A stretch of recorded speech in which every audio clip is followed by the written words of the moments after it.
오늘은 호세아서 5장입니다. 1절 말씀부터 마지막 10절, 15절까지 함께 봉독하시겠습니다.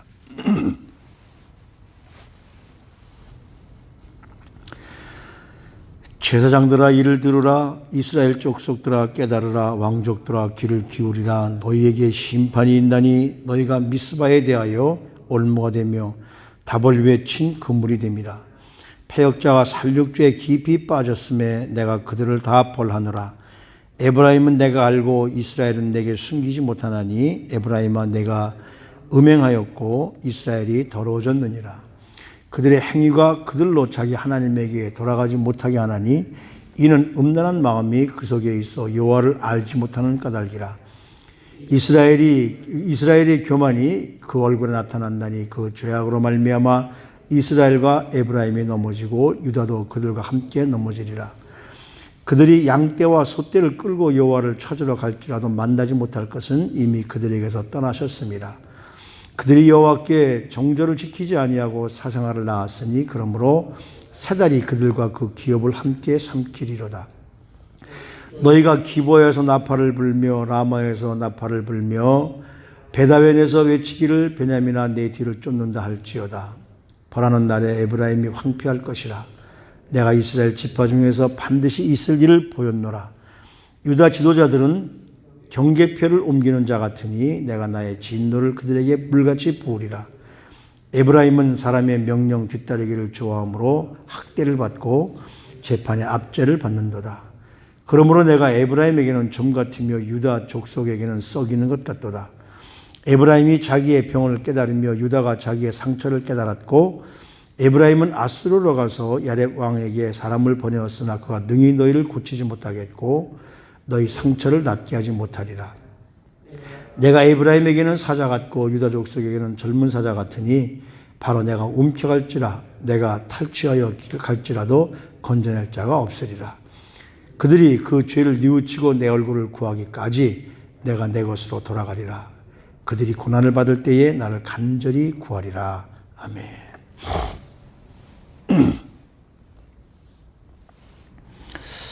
하나님께서는 기회를 주실 때에 죄를 고백하지 않는다면 절대로 그분의 자비와 은혜를 누릴 수 없습니다.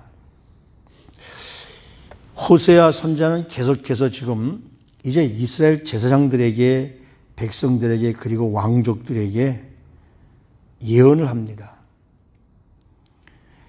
너희가 미스바에서 하여 올무가 되며, 미스바가 어디입니까? 사무엘이 그 백성들에게 기도를 시작한 곳.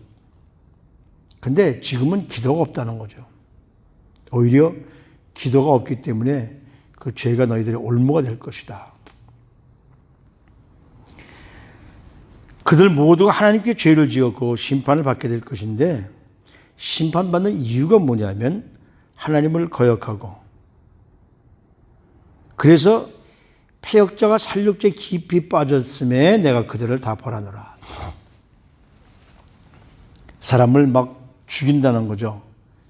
여기서 말하는 그 죽임은 바로 영적으로 사람들을 다 무지하게 만든다는 이야기입니다. 에브라임은 내가 알고 이스라엘은 내게 숨기지 못하나니 에브라임아 이제 네가 음행하였고 이스라엘이 더러워졌다. 에브라임은 이스라엘 그 10개 지파 중에서 대표적인 그 지파죠. 의도적으로 그래서 그들이 하나님을 만나지 않으려고 하나님을 멀리하려고 그래서 하나님은 그들에게 벌을 줄 수밖에 없다. 의도적으로 하나님을 떠났기 때문에 의도적으로 하나님을 인정하기를 거부했기 때문에 그들의 행위가 자기 하나님께로 돌아가지 못하게 행동이 아예 하나님께로 돌아가지 못하게 한다는 거죠. 왜 그러느냐면 음란한 마음이 그들에게 있어서 하나님이 우리에게 굉장히 요구하시는 것 중에서 중요한 것이 뭐냐면 우리가 음란한 마음을 갖지 못하도록. 물론 여기서 말하는 음란은 영적 음란입니다. 하나님을 버리고 그 우상을 섬기는 이스라엘 백성들. 그런데 지금 세상이 어떻습니까? 그런 영적 음란보다도 실제적인 음란들이 얼마나 많은지 몰라요. 세상 자체가 그렇습니다. 그것뿐만 아니라 여기 5절에 보면 이스라엘의 교만이 그 얼굴에 드러난다니 그 죄악으로 말미암아 이스라엘과 에브라임이 넘어지고 유다도 그들과 함께 넘어졌다. 그러니까 하나님을 떠나버리니까 사람들이 교만한 마음이 생깁니다. 왜? 하나님 살게 해주시니까. 바로 이때가 여로보암 2세 때 아닙니까? 호세아 선지자. 그러니까 여로보암 2세 때 하나님이 조금 북이스라엘 왕국을 좀 경제적으로 또 정적으로 좀 부유하게 만들어줘요. 그러니까 교만해지는 겁니다. 근데 자기들만 교만하면 괜찮은데 뒤에 보면 유다도 그들과 함께 넘어졌다. 유다를 부추기는 거예요, 지금. 그렇기 때문에 이제 앞으로 이 제사장들이 양떼를 끌고 솥대를 끌고 와서 하나님을 찾지만 하나님은 만나시지 않겠다는 거예요. 하나님이 이미 떠났다는 거예요. 왜 그러느냐면 그들이 여호와께 정죄를 지키지 아니하고 사생아를 낳았다. 사생아는 누굽니까? 아버지가 없는 그 자녀들이 사생아라고 그러죠. 여기서는 뭐냐면 영적의 가르침을 못하는 자녀들, 그러니까 자녀들에게 영적인 가르침이 전혀 없다는 거죠. 그러므로 세 달이 그들에게 기업을 함께 삼게. 세 달이라는 것은 항상 우리가 월삭이라고 그러죠. 세 달은 항상 축제일입니다. 그런데 그 축제일이 오히려 하나님을 섬기는 축제가 아니라 우상을 섬기는 축제이기 때문에 오히려 그날이 더 죄를 깊이 빠진다는 것이죠. 이 모든 일들이 깊은 교만과 교만을 통한 부도덕 때문에, 그래서 하나님의 은혜를 전혀 받을 수 없는 지경에 이르고 말았다는 겁니다. 그러니까 아무리 우리가 큰 헌금을 드리면서 하나님 앞에 온다 할지라도 그 속에 하나님을 경외하는 마음, 하나님을 사랑하는 마음이 없다면 소용없다는 것이죠. 첫째, 우리가 하나님께 드릴 때는 우리의 마음이 먼저 드려져야 되고, 그리고 우리가 진정으로 봉사하고 헌신하는 마음이 들어져야 되고, 거기에 재물이 드려질 때 하나님 받으신다는 겁니다. 근데 여기 북이스라엘 왕국은 하나님이 조금 축복해 주시니까 이걸 볼 때마다 우리 한국을 기억하지 않게 되질 않아요. 한국이 그만큼 하나님이 잘 살게 해주셨는데,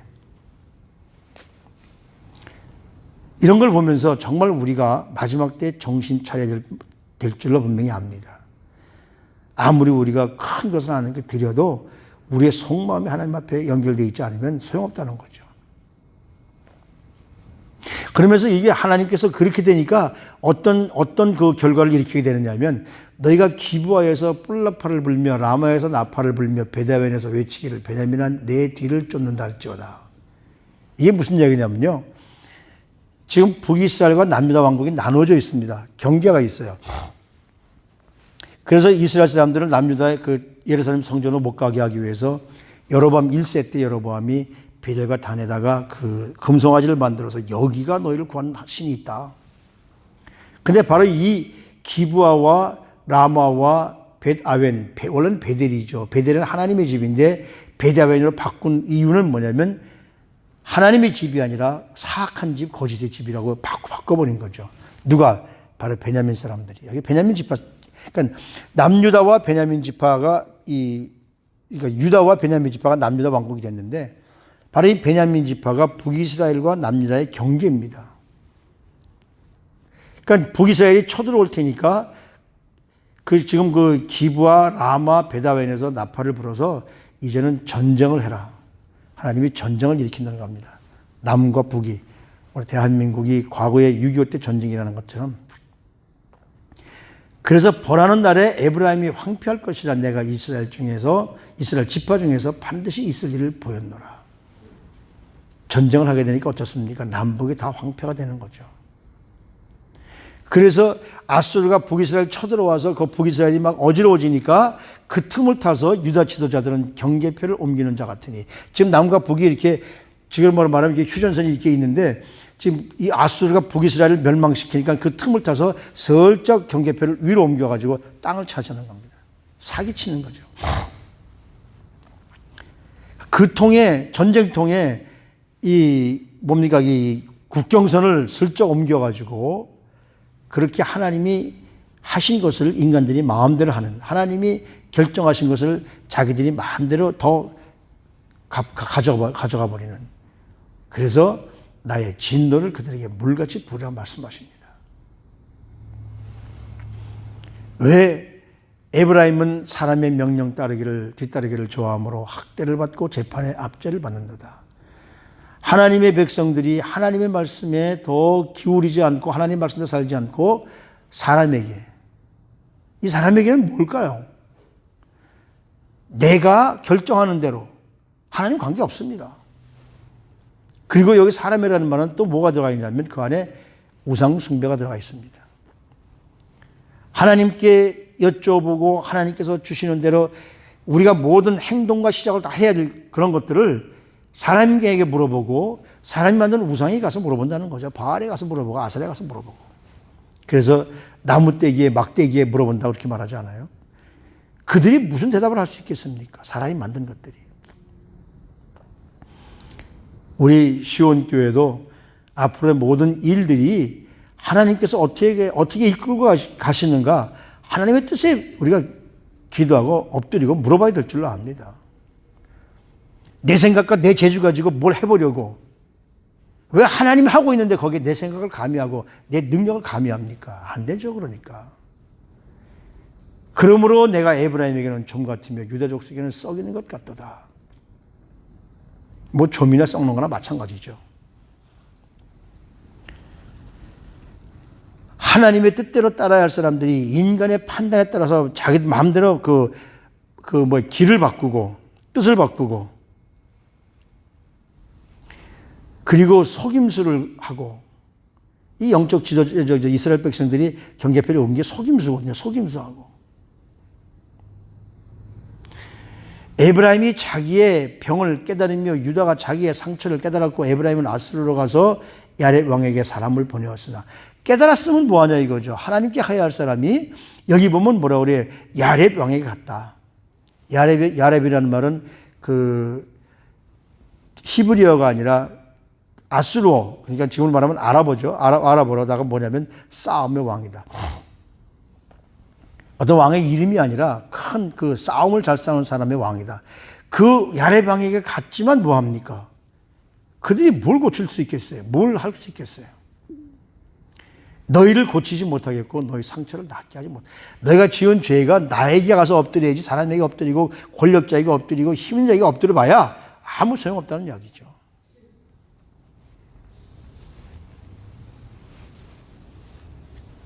하나님께서는 이미 이스라엘 백성들을 파하기로 이스라엘 백성들을 멸망하기로 작정하셨기 때문에 저기 우리 신약성경 히브리서 12장 16절 17절 말씀에 보면 이런 말씀이 있어요.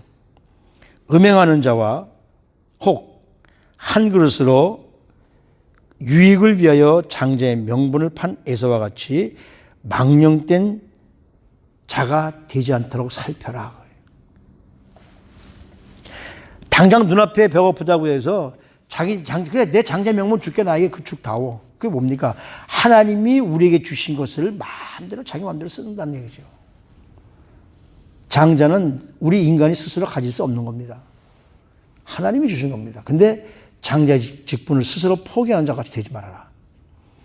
그러면서 17절 말씀에 너희가 아는 바와 같이 그가 그 후에 축복을 이어받으려고 눈물을 흘리며 구하되 버린 바가 되어 회개할 기회를 얻지 못하였느니라. 그 후에 어떻습니까? 이삭이 야곱과 에서를 축복할 때에 아무리 아버지가 야곱이 자기 형 모양으로 속인다 해도 부모들이 사실 거기에 속아 넘어가지 못하거든요. 근데 그건 하나님이 계획하신 일입니다. 이상하다. 목소리는 야곱 같은데 몸은 에서로다. 이러면서 그냥 거기 축복을 해버리고 말잖아요. 그 후에 와서 에서가 울며 불며 아버지에게 했지만 이미 어떻게 해요? 장자의 직분은 야곱에게로 넘어간 겁니다. 회개할 때에 회개할 수 있는 기회를 주실 때에 회개를 해야 되죠. 그래서 그들이 죄를 뉘우치고 내 얼굴을 구하기까지 내 곳으로 돌아가리라. 그들이 고난받을 때에 나를 간절히 구하리라. 그러니까 이 이스라엘 백성들과 남유다 왕국이 그렇게 죄 때문에 멸망했지만은 아직까지도 하나님 앞에 돌아오지 않는다는 거죠. 13절 말씀에 보면 그거 아닙니까? 하나님께 엎드려야 할 사람들이 강대국에 쫓아가서 나를 좀 도와달라고. 그래서 하나님이 그런 사람들을 어떻게 대한다고 합니까? 내가 에브라임에게는 사자 같고 유다 족속에게는 젊은 사자 같으니. 요즘에 우리 한국을 보면 그래요. 지금 많은 사람들이 중국을 멀리하고 이제는 우리가 저기 미국 쪽에 가서 있어야 된다. 그런데도 뭐 한국의 외무부 장관은 경제는 중국에 안보는 미국에 하면서 아직까지 깨닫지 못하는 거예요. 여기서 하나님이 하시는 말씀은 하나님의 뜻에 우리가 삶을 드려야 되거든요. 지금 온 세계가 지금 중국을 배척하고 있습니다. 어제 저기를 보니까 그래도 유럽 가운데 독일이 많이 중국을 의지하다가 이젠 독일까지 돌아섰거든요. 그럼 우리 한국은 어떻게 됩니까? 눈에 보이기 뻔한 거예요. 예레미야 선지자가 너희들 어쩔 수 없이 이제 하나님의 뜻이 너희들 아수르에게 잡혀가야 돼. 거기 항복하고 거기 그래야지 목숨을 부지해. 그런데도 어때요? 마지막까지 아수르에 의지 않고 애굽에 의지하려고 어떻게든지 해보다가 이스라엘의 마지막 왕인 시드기야, 유다죠. 이스라엘이 아니라 마지막 왕인 그 유다가 담벼락 성벽 사이로 도망가다가 붙잡혀가지고 눈에 보이는 앞에서 자식들이 눈이 다 뽑히고 시드기야는 잡혀가 죽지 않습니까? 우리가 무엇을 하든지 제일 먼저 하나님의 뜻대로 따라야 될 줄로 압니다. 여기 보면 무엇 때문에 이런 일들이 생기느냐? 편하기 때문에, 돈 때문에 이런 일, 이 물질 때문에 이런 일들이 생기는 거예요. 남미, 지금은 뭐 베네수엘라가 완전히 이런 나라가 돼버렸지만, 한참 된 이야기지만, 베네수엘라에 조지 메이슨이라는 사람이 있었습니다. 사업하는 사람인데. 이 사람이 얼마나 돈을 많이 벌면서 인색한지, 자기 직원들에게 보수도 적게 주고 휴가도 조금밖에 안 주고, 근데 그 가게 뒤에 가면 큰 금고가 이제 사람이 들어갈 수 있을 만큼 큰 금고랍니다. 거기에 돈 쌓아두는 재미로, 거기 들어가서 돈 세는 재미로 그러고 살면서 장가도 안 가고 자녀도 없고 혼자 살고 있었던 사람인데, 어느 날 성탄절 전야에 큰 대목을 봅니다. 돈을 많이 버는 거예요. 그리고는 직원들이 다 퇴근했는데 집에 가봐야 뭐 부인도 없고 아무도 없으니까 그 금고 안에 들어가서 돈 쉬는 집으로 돈을 세고서 나가려고 보니까 금고가 밖에서 문이 잠긴 거예요. 밖에서 열어야 되잖아요, 금고는. 열쇠를 꽂은 채 잠궈버린 거예요. 다행히 공기구멍이 있어가지고 그 안에 있으면서, 자, 24일 날이니까 다 퇴근해서 아무도 없죠. 25일 날이니까 아무도 안 오죠. 나갈 방법이 없는 겁니다. 그래서 하루 이틀을 거기서 지내면서 후회를 하기 시작합니다, 마음에. 아, 내가 이게 돈 때문에 이렇게 되는구나. 그리고 이제 크리스마스가 지나서 직원이 와서 보니까 금고에 열쇠가 꽂혀 있거든요. 그래서 하루가 지난 24시간이 훨씬 지나고 나서야 나오면서 이런 생각을 합니다. 금고 안에서 지옥 같은 시간을 보내면서 이 금고가, 이 돈이 전부가 아님을 깨달았다는 거예요. 그러면서 그 사람이 그때 가서 변하기 시작을 합니다. 바로 돈의 포로가 된 것이 지옥이다. 우리가 아마 이게 비슷한 얘기인 것 같아요. 스크리지라는 이야기 있었던 것처럼. 정말 하나님을 경외하는 사람, 하나님을 경외하는 자만이 하나님을 알지, 물질을 경외하는 자들은 물질 속에 갇혀서 거기서 24시간이 뭡니까? 30시간 이상을 한번 좁은 금고에 갇혀봤다 생각해 보세요. 움직일 수 없는, 혼자 들어갈 수 있지만 그런 금고에 갇혀있다 생각해 보세요. 그것이 지옥이죠. 하나님의 명령을 거스리고 도망가는 사람들은 지옥을 경험하게 되고 경험하고 나서야 그때서야 하나님을 찾습니다. 그래서 그 일본인 목사님 유명한 그 우찌무라 간조 목사님은 이런 얘기를 합니다. 하나님을 경외하지 않는 자는 성공한다고 해도 그것이 성공이 아니라 멸망의 징조다라고 말해요. 우리는 먼저 하나님을 경외하는 마음 자세를 갖기를 바랍니다. 그래야 우리가 정말 하나님 앞으로 돌아올 수가 있지. 우리가 뉘우치고 돌아와서 하나님 얼굴을 구할 때까지 내가 너희들 보지 않을 것이다. 이 마지막 절이잖아요. 그들이 죄를 뉘우치고 내 얼굴을 구하기까지 내가 내 곳으로 돌아가리라. 그들이 고난받을 때 나를 간절히 구하리라. 이스라엘 백성들이 애굽에 처음엔 포로로 잡혀간 것은 아니죠. 야곱의 그 12 아들들이 거기서 이제 제일 먼저 간 요셉 때문에 이스라엘 야곱의 가족이 75명이 애굽으로 가지 않습니까? 애굽에 살면서 애굽의 노예가 되는 거예요, 그냥.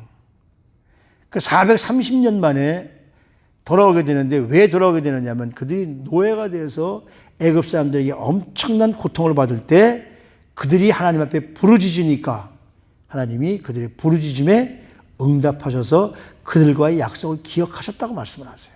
여기도 그래요. 고난받을 때 나를 간절히 구하리라. 이게 좀 그 이북말인데 깨깨 고생한다는 말이 아주 고생을 해봐야 안다는 거죠. 지금 한국이 그렇지 않습니까? 아직 몰라요. 아직도 모르고 있어요. 아니 무슨 대한민국이 지금 그 계엄령을 선포된 국가도 아닌데 얼마나 광화문이 두려우면 그렇게 차량 그 버스를 300대를 동원해서 그게 4km라고 그래요. 그걸 다 막아버립니까? 뭐가 무서워서? 회개하지 않으니까 무서운 거예요. 우리가 회개할 때 하나님은 반드시 우리와 함께하여 주실 줄로 믿습니다. 우리도 그렇고 우리 가정도 그렇고 우리 교회도 그렇고 우리 국가도 그렇고 먼저 교회가 하나님 앞에 엎드릴 때 하나님은 우리 기도를 응답해 주실 수 있을 줄로 믿습니다. 성공에도 하나님이 함께 하시지 않는 성공은 성공이 아니라 멸망이라고 말씀한 그 우찌무라 간조 목사님 말씀처럼 우리가 돈이 있다고 그 돈이 다가 아니잖아요. 돈에 갇히면 그것이 지옥이 되어버리고 맙니다. 그래서 디모데후서에서도 돈을 사랑하지 말아라. 돈을 사랑하는 것은 일만하기 뿌리다. 돈이 없으면 안 돼요. 우리가 살면서 필요한 것이지만 거기에 너무 사랑하지 말라는 거죠. 하나님은 지금도 우리에게 그 모습을 함께 하십니다. 우리가 하나님 앞에 가까이 가면 우리가 하나님을 우리 삶에 모시면 하나님은 우리 삶에 가장 풍성하고 가장 평화롭고 아름다운 곳으로 우리를 이끌어가 주십니다. 그 모습대로 우리가 날마다 하나님을 따르면서 순종하시는 저와 여러분들이 되셔서 하나님의 축복을 마음껏 누리는 우리 삶을 하나님이 함께 하셔서 축복을 누리는 우리 사랑하는 성도님들 삶이 되시기를 주님의 이름으로 부탁을 드립니다. 하나님, 언제나 나를 기다리시고 나와 함께 하기를 원하시는 주님, 우리가 죄 때문에 하나님과 함께 할 수 없음을 이 시간 고백하고 회개하고 주님과 함께 하기를 소원하오니 하나님, 우리와 하나님과 함께 할 수 있는 능력을 허락해 주시옵시고 내 안에 회개하지 못하고 불순종하고 교만한 마음을 다 내려놓게 하시고 그래서 용서하여 주시옵소서. 그래서 주님의 따뜻한 음성으로 다시 한번 주님을 만나면서 언제나 주님이 주시는 은혜와 축복을 누릴 수 있는 사랑하는 성도님들 삶이 될 수 있도록 우리를 축복해 주시옵소서. 존귀하신 우리 구주 예수 그리스도의 이름으로 감사하며 기도드리옵나이다. 아멘.